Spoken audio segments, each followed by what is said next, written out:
John Heche amemvuruga Rais Samia Suluhu vibaya kwa matumizi yake mabaya ya vyombo vya dola.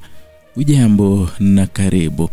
Mazoezi ya pamoja kati ya Jeshi la Ulinzi la Wananchi wa Tanzania JWTZ na Jeshi la Polisi mkoa wa Kinondoni yamefanyika jana katika viwanja vya JWTZ kikosi cha bendi Mwenge.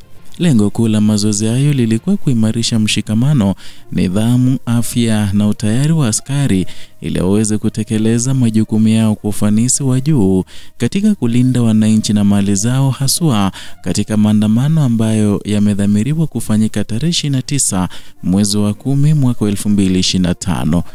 Askari walishiriki matembezi ya kijeshi na mazoezi ya mwili yaliyokusudiwa kuongeza uwezo wa kimwili na kiakili, hatua ambayo pia inajenga mshikamano na mshikikano kati ya vikosi vya ulinzi na usalama. Mazoezi hayo sio ya Dar es Salaam pekee bali pia yalifanyika katika mikoa ya Geita, Dodoma, Katavi pamoja na maeneo ya Temeke na Rufiji. Kuenea kwa mazoezi hayo nchini kumeibua mjadala mpana kuhusu nafasi ya vyombo vya ulinzi katika jamii.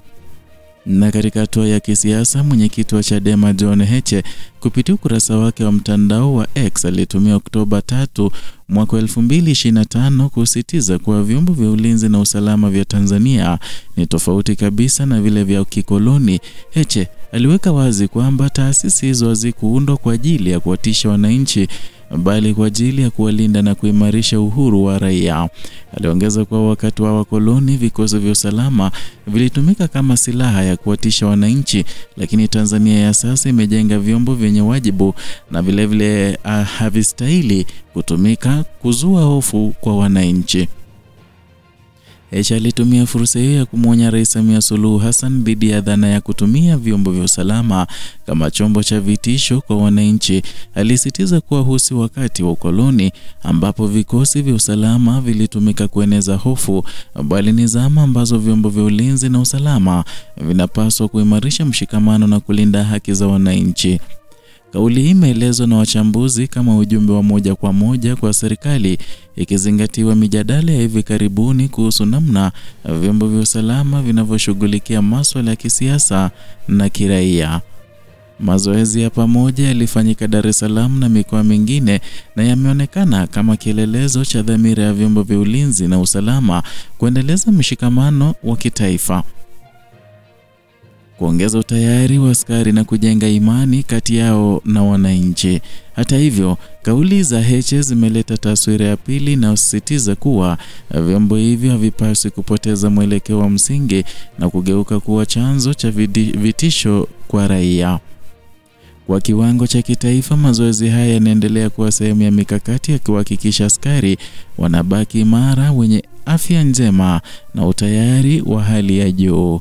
Wakati huo mjadala unaoibuliwa na viongozi wa kisiasa kama Heche unatoa changamoto ya namna serikali inavyopaswa kutafsiri nafasi ya vyombo vya usalama kwa mujibu wa demokrasia na uhuru wa wananchi. Na kwa mtazamo mpana, Tanzania imekuwa ikiendelea kujenga heshima ya vyombo vyake vya ulinzi na usalama wa kuonyesha mshikamano na nidhamu.